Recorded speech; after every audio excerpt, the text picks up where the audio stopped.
نحمده ونصلي على رسوله الكريم اما بعد بسم الله الرحمن الرحيم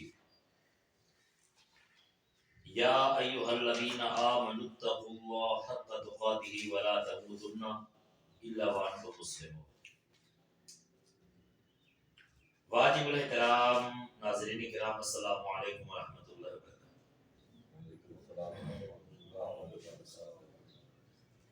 آج کا ہمارا جو درس قرآن کا ٹاپک ہے وہ ہے کامیاب لوگوں کی نشانیاں.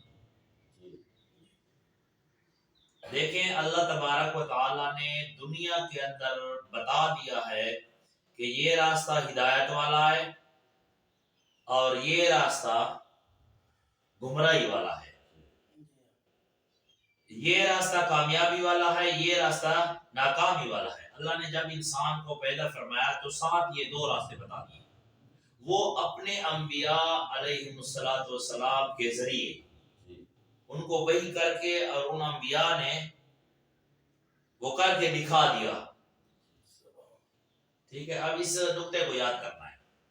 جتنے بھی انبیاء علیہ السلام گزرے ہیں سب کو اللہ نے صرف اس لیے بھیجا کہ اللہ کا پیغام لوگوں تک پہنچا دے.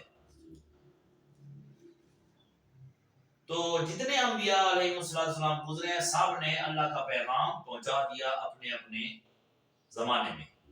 آخر میں جناب محمد رسول اللہ صلی اللہ علیہ وسلم آئے اور ان کو بھی اللہ نے یہی پیغام دیا. کون سا؟ لا الہ الا اللہ محمد رسول اللہ. اللہ کے رسول صلی اللہ علیہ وسلم نے فرمایا جس آدمی نے پڑھ لیا تو کیا ہے؟ تفلحون. تم یہ کلمہ پڑھ لو تو تفلحون. میں محمد ذمہ دار ہوں، دنیا میں بھی کامیاب ہو جاؤ، آخرت میں کامیاب ہو. اب ہم یہ دیکھیں گے کہ کامیابی کا راستہ جو ہے وہ ہے لا الہ الا اللہ محمد رسول اللہ. تو اللہ تبارک و تعالیٰ نے انہی لوگوں کی جو صفات ہیں، جو کلمہ پڑھنے والے ہیں، ان کے اللہ نے یہاں صفات بیان فرمایا ہے کہ یہ کامیابی والے لوگ ہیں اور یہ ناکامی والے. یہاں جو میں نے آیت آپ کے سامنے پڑھی ہے سورۃ آل عمران آیت نمبر 102 ہے. 102 سورۃ آل عمران چوتھا پارہ ہے، چوتھے پارے کا دوسرا رکوع ہے.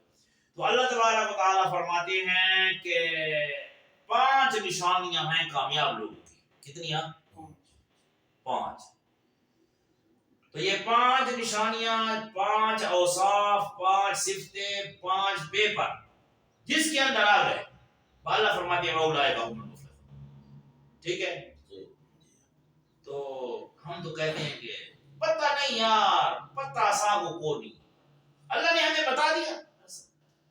تو 5 صفتیں کون سی؟ اگر ان 5 میں سے ایک بھی نہیں ہے، اگر ایک نہیں ہے تو پھر بھی کامیابی والے نہیں ہے. تو پہلی صفت کیا ہے؟ پہلی صفت ہے اتقوا اللہ حق تقاته. اللہ فرماتے ہیں تم ایسا تقوی اختیار کرو، اللہ کی نافرمانی سے ایسے بچو جیسے بچنا اس کا حق ہے. پہلی صفت. دوسری صفت ہے اللہ تبارک و تعالیٰ فرماتے ہیں کہ تم ایسی حالت میں مرو لا تموتن، تم نے نہیں مرنا. ایک تو تم نے تقوی اختیار کرنا، تقوی ایسا تقوی جیسے اختیار کرنے کا حق ہے. دوسری بات یہ ہے کہ تم نے مرنا نہیں ہے. لا تموتن، اللہ کیسے نہیں مرنا؟ مرنا ہمارے ہاتھ میں نہیں. الا وانتم مسلمون. تم جب بھی مرو، جب بھی تمہارے اوپر موت آئے تو تمہاری شکل مسلمون ہو.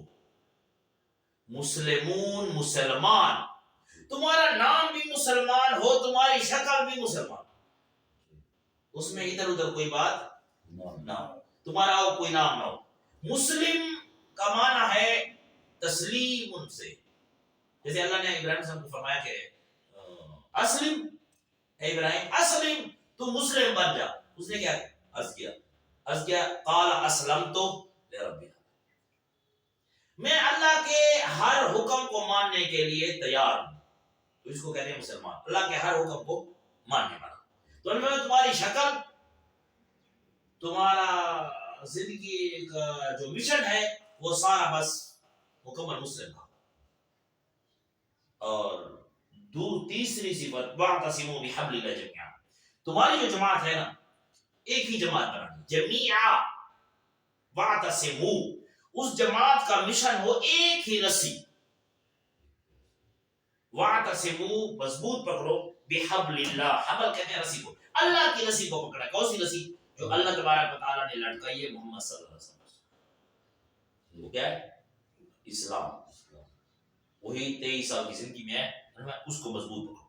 تمہاری جتنے بھی دوست ہیں، جتنی بھی جماعت ہے، ساری جماعت کا ایک ہی مشن ہو، ایک قول، ایک دعوت، ایک نظریہ، ایک عقیدہ، ایک بیٹھنا کھڑنا، سب کچھ ایک ہو۔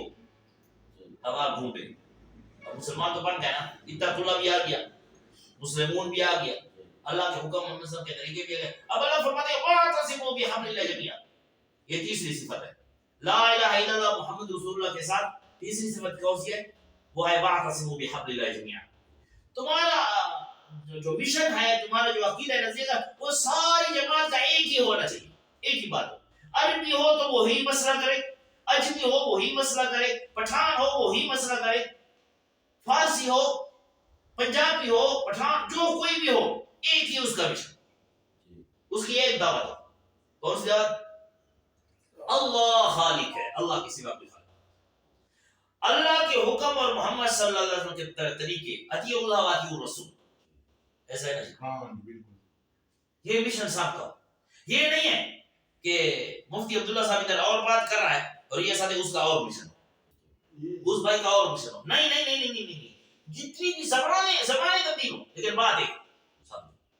اب نشانی آپ تلاش کریں، دین ہے ایسا، آپ دیکھیں نشانی، چوتھی نشانی اللہ فرماتے ہیں وَلَا تَفَرَّقُوا، وَلَا تَفَرَّقُوا، تمہارے اندر فرقہ واریت، وَلَا تَفَرَّقُوا، یہ قرآن ہے، فرقہ واریت نہیں۔ اب میں کسی پر تردید نہیں کرتا کہ بھئی ہمارے مولوی میں فرقے، میں یہ بات نہیں کرتا، بہت سارے ساتھی ہمارے دوست کرتے ہیں، اللہ ہمیں ہدایت نصیب کرے، لیکن میں تردید نہیں کرتا، میں قرآن کہہ رہا ہوں، قرآن پڑھ رہا ہوں۔ اللہ فرماتے ہیں وَلَا تَفَرَّقُوا، مجھے تمہیں تفرقہ بازی نہیں بنانی، تمہارا ایک ہی مشن ہونا چاہیے، ایک ہی جماعت ہونی چاہیے، اور ان کا نظریہ ہے، کیونکہ اللہ فرماتے ہیں وَاذْكُرُوا نِعْمَتَ اللَّهِ عَلَيْكُمْ، یاد کرو میری نعمت، وہ کون سی، وہ نظریہ کون سا ہے، وہ کون سی نعمت ہے؟ اللہ فرماتے ہیں اِذْ كُنْتُمْ أَعْدَاءً فَأَلَّفَ بَيْنَ قُلُوبِكُمْ فَأَصْبَحْتُمْ بِنِعْمَتِهِ إِخْوَانًا، تم ایک دوسرے کے دشمن تھے، میں نے قرآن دے کر تمہیں اخوان بنا، انما المؤمنون اخوۃ، جتنے بھی تمہارے بھائی دوست ہیں، تمہاری جماعت ہے مسلمانوں کی، تو وہ آپس میں صلہ رحمی کریں گے، وہ قرآن کی وجہ سے یہ سب کچھ ہوا۔ تو پھر تم کیوں نافرمانی کرتے ہو؟ کتنے ہو گئے؟ 4 اور 5ویں صفت، 5ویں صفت یہ ہے کہ تمہارا کام کیا ہوگا۔ اب تو یہ تو عقیدہ آ گیا، مسلمان ہے نا، اتقوا اللہ کرنا ہے اور مسلمان والی شکل بنانی ہے اور ایک ہی رسی پر رہنا ہے، فرقہ باز نہیں کرنا۔ 4 اور 5ویں صفت وہ ہے کام۔ کام تمہارا کیا ہے؟ تمہاری ڈیوٹی کیا ہے محمد صلی اللہ علیہ وسلم کی امتیوں کی؟ وَلْتَقُمْ مِنْكُمْ أُمَّةٌ يَدْعُونَ إِلَى الْخَيْرِ وَيَأْمُرُونَ بِالْمَعْرُوفِ وَيَنْهَوْنَ عَنِ الْمُنكَرِ وَأُولَٰئِكَ هُمُ الْمُفْلِحُونَ۔ یہ کیا ہے؟ یہ 5ویں صفت ہے۔ کون سا کام؟ وَلْتَقُمْ مِنْكُمْ، تم میں سے ہونی چاہیے، امت جماعت، ہماری جماعت ایسی ہونی، کون سی؟ یدعون الی الخیر، یدعون وہ دعوت دے الی الخیر، خیر کی، ویامرون بالمعروف اور معروف کا امر کریں، معروف کا امر اپنی طاقت کے مطابق کریں، ٹھیک ہے۔ امر کا اصل معنی جو قرآن کریم میں ہے یا عربی میں ہے، اس کا معنی یہ ہے کہ اگر کوئی آدمی بات نہ مانے تو اس کو سزا، لیکن چونکہ ہمارے اوپر یہ نہیں کہ ہمارا دین کا جی امر وہاں آتا ہے، یامر امر وہاں آتا ہے عربی میں جہاں اس کی نافرمانی ہو تو اس پر حد مقرر کی جائے، اس کو امر کہتے ہیں۔ لیکن وہ امر کب ہوگا؟ جب اسلام قائم ہو۔ اگر اسلام قائم نہیں ہے تو پھر ہم اسلام کی اقامت کے لیے دعوت والا کام کریں گے۔ اچھا اسلام کیوں قائم نہیں ہے؟ اب دیکھیں میں اس کی کوئی تردید یا کوئی تنقید نہیں کرتا، جیسے اب ہمارے زمانے میں ہم کہتے ہیں نا ہمارے لیڈر، ہمارا وزیر اعظم، ہمارا فلاں یہ ہے وہ ہے، ہم نے کبھی خود دیکھا ہے ہم جو اسلام مانگ رہے ہیں، یعنی ہم جو اسلام مانگ رہے ہیں ہم اسلام والے ہیں؟ ہم ہم کہتے ہیں نا اسلام اسلام اسلام، ہمارے لیڈر ایسے ہیں اسلام نہیں ہے. ہم اسلام لانے والے ہیں، ہم تو اسلام کو مانتے بھی نہیں. ہمیں تو پتہ نہیں اسلام کیا ہے. اسلام یہ ہے کہ اسارے کا تو سارے جو چور ہے فقط وہی دیا اس کے ہاتھ. میں نے مثال کے طور آج کے زمانے میں اسلام بھی آ گیا، چلو ایک منٹ کے لیے اسلام آ گیا، اب آ گیا تو میں نے چوری کر دی. آپ ایمان کے ساتھ بتائیں میں وہاں جاؤں گا کہ جلدی کرو یار، جلدی کرو میرے ہاتھ کاٹو. زنا کر لیا تو کیا ہوگا؟ سنسار ہوگا. تو اگر ایک آدمی نے زنا کر لیا وہ قاضی کے پاس جائے گا، تھانے میں جائے گا، یار میں نے زنا کی جلدی کرو یار. وہ عورت آئی تھی نبی اکرم صلی اللہ کے رسول صلی اللہ علیہ وسلم نے ادھر منہ موڑ لیا، پھر وہ ادھر آ گئی، اس نے ادھر منہ موڑ لیا، پھر وہ ادھر آ گئی. اس نے کہا یار یہ بچہ ہے، یہ غلط زنا ہے، میں نے زنا کیا ہے، یار مجھے سزا دیجیے. اللہ کے رسول نے ادھر وہ ادھر آ گئی 4 دفعہ. تو اللہ کے رسول نے فرمایا اللہ کی بندی توبہ کر لی، اللہ تمہیں معاف کر، اب ٹھیک ہے تجھے سزا دوں، لیکن ایسا کریں جب بچہ روٹی کا ہو جائے، جب خود روٹی کھائے پھر آپ اپنا ہاتھ. تو کچھ عرصہ گزرا، اس نے روٹی ہاتھ میں نہیں اوپر داغ مار وہ نبی نے کو دکھایا یا رسول اللہ اب جلدی کریں، اب تو روٹی کھا رہے اس کے ہاتھ میں روٹی. اللہ کے رسول نے فرمایا داغ مارے، اس نے مجھے سزا دی. ہمارے مسلمان ایسا کریں وہ قسم کھائے گا قرآن کرے گا میں نے نہیں کی، اور 5,000 کسی کو دے کر گواہ بھی بنا دے. تو جاؤ اسلام کیسے ہوگا جب ہم اسلام کو مانتے نہیں، تو اسلام ہمارے پر کیسے کیا ہوگا؟ یہ ناراض کی بات نہیں ہے. اور اگر میرے جتنے فالوورز ہیں سبسکرائبر ہیں، اللہ تبارک و تعالیٰ سب کو شاد و آباد رکھے، اللہ خوش رکھے. اس پر ناراض نہیں ہونا، بات ہی اسی طرح ہے. کڑوی تو ہے، ٹھیک ہے نا، کڑوی تو ہے. پہلے تو میں نہیں مانتا. تو ایسا حال جب بن جائے تو اس کے لیے دعوت کی ضرورت ہوتی ہے. کیا ہوتی ہے؟ دعوت. اب یہ 5ویں صفت ہے محمد رسول اللہ صلی اللہ علیہ وسلم کا جو امتی ہے اس کا کام ہے دعوت. اب دعوت کا کیا طریقہ ہے؟ قرآن نے کیا بتایا؟ ہمیں دعوت دینے کا ہمیں طریقہ بھی نہیں آتا نا. ہم برف بیچتے ہیں سردیوں میں تو کوئی لے گا نہیں. تو دعوت بھی کیسے دیں گے اس کا بھی ایک طریقہ ہے، وہ قرآن نے بتایا. قرآن نے بتایا ادعو الى سبیل ربک بالحکمہ الموعظۃ الحسنہ. دعوت دو بالحکمہ. حکمت جہاں بھی عربی میں زبان میں آتی ہے، نہیں قرآن مجید میں حدیث میں آتی ہے، تو عربی سے مراد مضبوط دلیل ہے. سوری، حکمت سے مضبوط دلیل تمہارے پاس ہو، یعنی اس آدمی کا جو عقل ہے نا وہ ماننے کے لیے مجبور ہو جائے، وہ مانے یا نہ مانے. تمہارے پاس ایسی دلیل ہو اس کا عقل مجبور ہو جائے. جیسے اللہ تبارک و تعالیٰ نے پہلے دعویٰ فرمایا قرآن کریم میں الحمدللہ، تمام الوہیت کے جو صفات ہیں، ربوبیت کے جو صفات ہیں وہ للہ اللہ کے لیے ہیں. اب یہ تو دعویٰ ہو گیا نا. اب دیکھیں نا اللہ پاک اتنی خوبصورت دلیل پیش فرما رہے ہیں کہ کافروں کے بھی عقل مجبور ہو گئے، کفار کے عقل. کون سی دلیل؟ اللہ نے عقلی دلیل دی رب العالمین، اس کے لیے جو رب العالم نہیں ہے بلکہ عالمی. عالم کا رب تو میں بھی ہو سکتا ہوں، اس گھر کا رب کا معنی ہے کھلانے والا، معنی یہ نا. تو ایک گھر کا ہو سکتا ہے، ایک ملک کا بھی ہو سکتا ہے، ایک علاقے کا بھی ہو سکتا ہے. پہلے بادشاہ گزرے ہیں جتنے یہ گزرے ہیں، ہمارے بڑے بڑے سلطان گزرے ہیں، تو وہ تو رب کی. لیکن ہم نے فرمایا نہیں ایک جہان کا رب نہیں ہے، وہ تو کوئی ہو سکتا ہے، لیکن تمہارا اللہ جس کے لیے الوہیت کی صفات ہے رب العالمین. عالمین جمع ہے کہ وہ پانی کے اندر مخلوق ہے، یہ باہر ہے، زمین کے نیچے ہے، اوپر ہے، اندھیرا ہے، اور جہاں بھی مخلوق رہتی ہے تمہارے علم بھی نہیں ہے تو اس کا بھی رب ہے. کیا ہوا؟ یہ عقلی دلیل ہے نا. تو دعوت دینی ہے، اسی طرح اللہ نے آگے دلائل پیش فرمائے. تو دعوت دینی ہے، تمہارے پاس ایسی دلیل ہو بالحکمہ کہ دوسرے آدمی کا عقل مجبور ہو جائے. اب یہ دلیل ہم کب پیش کریں گے؟ یہ برف نہیں بیچی سر، کیسے پیش کریں گے؟ ایسا پیش کریں بال والموعظۃ الحسنہ.